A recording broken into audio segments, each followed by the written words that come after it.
Have you ever paused to analyze a curious economic anomaly? The individuals who shout the loudest that money isn't everything or that wealth is irrelevant are almost statistically guaranteed to be the ones struggling to make ends meet. It's a defense mechanism, sure, but it points to a deeper reality. While the majority of the population is running on a treadmill of scarcity, the wealthy are operating on a completely different operating system, a set of unspoken financial laws that the traditional education system conveniently forgot to mention. It feels less like bad luck and more like a design feature, doesn't it?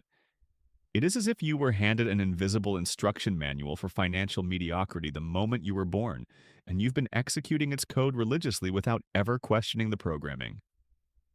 Welcome to Capital Sense. I've spent years deconstructing the psychology of money and the mechanics of wealth accumulation. I've obsessed over a single question. Why do some individuals effortlessly magnetize capital while others work twice as hard only to see their net worth stagnate or decline? What I've found isn't just about skipping lattes or budgeting apps.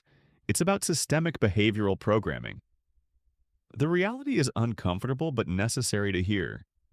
You have been systematically conditioned to remain an economic subordinate through 7 specific behavioral algorithms. These feel like normal life choices, but in reality, they are financial quicksand. These aren't just bad habits.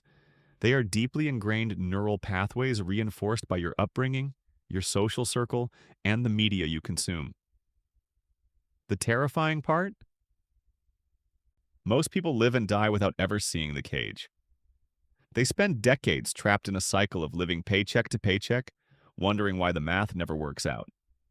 But this video is different. We aren't here to discuss cutting coupons or canceling Netflix. That is treating the symptom, not the disease. Today, we are performing root cause analysis on poverty. We are going to dismantle the 7 programming patterns running your financial life. I guarantee that at least 5 of these are currently influencing your bank account without your consent. Point 1. The morality trap. The first and perhaps most lethal program installed in your mind is the morality trap. The subconscious belief that the pursuit of capital makes you greedy, shallow, or morally corrupt. This is the single most destructive financial baseline you can hold. From the time you were a child, you were likely bombarded with linguistic programming. Money is the root of all evil. Rich people are selfish, or we may be poor, but at least we are honest. Let's look at the twisted macroeconomics behind this teaching. Society requires a massive workforce willing to accept stagnant wages without disrupting the status quo. If every individual believed they had the right to accumulate assets and financial sovereignty, the supply of compliant labor would vanish. So the narrative is flipped. We are taught that poverty is virtuous, that financial struggle builds character, and that wealth is a sign of moral decay. But let's look at the data. What actually happens when you reject money as a tool? You don't become a saint, you become stressed. You lose your autonomy. You become unable to support your aging parents, unable to fund causes you believe in, and forced to make life decisions based on survival price tags rather than value. Conversely, those who embrace the capital sense mindset understand that money is neutral energy. It is an amplifier. It provides the freedom to be generous, to innovate, and to solve massive problems. Poverty doesn't buy nobility, it only buys limitation. Point 2. The security paradox. The second program is even more insidious because it masquerades as responsibility. You have been conditioned to prioritize false security over asymmetric opportunity. This sounds logical until you dissect what society calls security. In reality, it is a comfortable form of financial confinement. Consider the standard life script: good grades, university debt, stable corporate job, 40 years of labor, and a retirement at 65 dependent on a government pension that may or may not exist. This path promises safety, but mathematically, it delivers fragility. It creates a single point of failure. If you rely on one paycheck, you are one merger, one recession, or one bad manager away from insolvency. You have outsourced your survival to a system you do not control. Inflation erodes your savings, and economic shifts render your skills obsolete. That isn't security. That is high-stakes gambling with your life. The wealthy understand that true security is not a job. It is a portfolio. It comes from diversified income streams, ownership of equity, and holding assets that cash flow regardless of whether you punch a clock. But the system doesn't teach this because a population of independent investors is harder to manage than a population of dependent employees. Point 3. The debt normalization. The third mechanism keeping you poor is your programmed relationship with debt. This one should make you furious once you understand the math. You have been conditioned to view consumer debt not as a crisis, but as a standard component of adulthood. Want a vehicle? Sign a loan. Want a degree? Leverage your future earnings. Want a home? A 30-year mortgage is the only way. The banking industry has successfully rewired your brain to look at monthly payments rather than total cost of ownership, or opportunity cost. Let's run the numbers. The average car payment is now skyrocketing over $700 a month. Over a 5-year term, you aren't just paying $42,000 plus interest. You are paying the opportunity cost of that capital. If that $700 had been invested in a standard S&P 500 index fund instead of a depreciating metal box, the compound interest over decades would differ by hundreds of thousands of dollars. The wealthy categorize debt into two silos: destructive and constructive. Poor programming says, use debt to buy liabilities that eat cash. Capital Sense says, use debt strategically to acquire assets that produce cash. But as long as you focus on, can I afford the monthly note, rather than, what is this costing my future net worth, you will remain a servant to the lender. Point 4. The consumer mindset. The fourth pattern is the consumer default setting. This is the difference between seeing money as a voucher for pleasure versus a seed for growth. You have been taught to think like a consumer, but not a capitalist. When a consumer sees $1,000, their brain immediately scans for what that money can buy: a new phone, a weekend trip, clothes. The dopamine hit comes from the transaction. This mindset is cultivated by billions of dollars in advertising, designed to make you feel inadequate without the latest product. The entire GDP relies on you buying depreciating garbage you don't need. Shift to the investor mindset. When a capitalist sees $1,000, they ask, what can I build with this? How many shares can this buy? How can I deploy this capital to recruit more soldiers for my army? They don't ask, can I afford this? They ask, what is the return on investment? The shift is subtle but changes your trajectory from a flat line to an exponential curve. You stop collecting possessions and start collecting cash-generating assets. Point 5. The time for money trap. The fifth program is the linear exchange of time for money. This is the tragic flaw in the standard operating procedure because time is the only resource that is strictly finite. You have been taught that the only way to earn is to trade hours. This starts in school. Trade hours for grades. It transitions to the workforce. Trade hours for wages. The problem is simple math. You have a hard cap on how much you can earn because you have a hard cap on how many hours you can survive without sleep. You are selling a limited inventory. Wealth is built by decoupling your income from your time. This is the concept of leverage.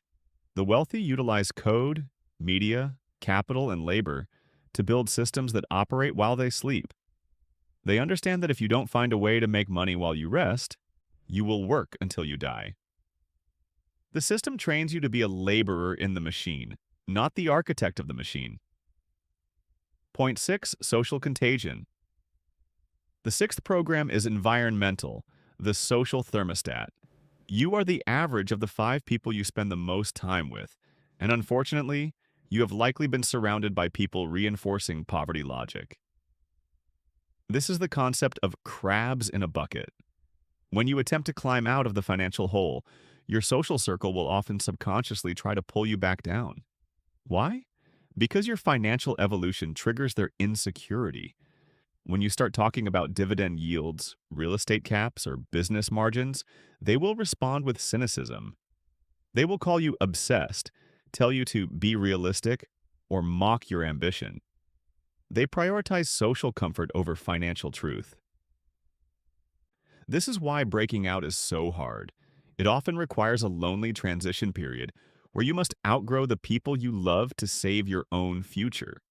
Point 7, the limiting belief system. The seventh and final program is internalized self-sabotage. It is the belief that wealth is biologically or socially impossible for someone like you. This is the ultimate governor on your engine. You may have internalized that you need a specific degree, a specific background, or existing millions to start investing. You might believe the game is rigged, and while it is, it's rigged in favor of owners, so become one. These beliefs become a self-fulfilling prophecy. If you believe you can't, you won't educate yourself. You won't take the calculated risk. You won't endure the inevitable failures. When you see a wealthy person, do you think they got lucky or they are a crook? That is your defense mechanism speaking. It protects your ego from the painful truth that you simply haven't done the work yet. The wealthy didn't start with superpowers, they started by rejecting the narrative that they were powerless. The solution? Deprogramming. Recognizing the code is step 1. Step 2 is a hostile takeover of your own mind. This is the process of deprogramming, and it is violent. It requires you to fight against decades of conditioning and social pressure. You have to change your internal dialogue. Stop saying, "I can't afford it." Start asking, "How can I structure my life to afford it?" Stop saying, "I'm bad with math." Start saying, "I am acquiring financial literacy." You must replace scarcity consciousness with wealth consciousness. This isn't mystical woo-woo, it's practical. It means seeing abundance and opportunity where others see lack and risk. You need to curate your inputs. Stop consuming entertainment that glorifies stupidity and start studying the architects of wealth. Read the annual reports. Listen to the founders. Understand the tax code. The execution. Here is where most fail. They try to change the world in a day.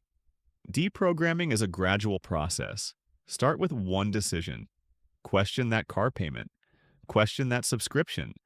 Question why you are keeping your savings in a bank account, paying 0.01% interest while inflation eats 3% of it annually. Accept radical responsibility. You can no longer blame the economy, the president, your boss, or your parents. Your net worth is a lagging indicator of your financial habits. If you don't like the number, change the habits. This responsibility is heavy, but it is the only path to liberation. If it is your fault you are broke, it is within your power to become rich. The cost of freedom. Be warned, as you rewrite this code, you will lose friends. You will alienate family members who are comfortable in their stagnation. When you stop participating in the pity party of financial mediocrity, you become a mirror reflecting their lack of discipline. They will call you greedy. They will say you've changed. Good. You are supposed to change. The defense mechanisms of the poor are strong. They will argue in favor of their own limitations. They will cite statistics of failure to justify never trying. They will focus on the risk of investing while ignoring the guaranteed loss of not investing. Do not debate them. Build in silence. Let your results be the argument. Conclusion. The system that programmed you to be a worker bee is counting on you staying asleep. It needs you to borrow, spend, and work until you are obsolete. But now you have seen the glitch in the matrix. You have a choice today. You can go back to the invisible manual society handed you, or you can start writing your own. Deprogramming yourself is the hardest thing you will ever do, but the price of remaining the same is far higher. This is Capital Sense. If you are ready to break the chains and build real value, make sure you are subscribed. We don't just talk about money here, we talk about freedom. Class dismissed.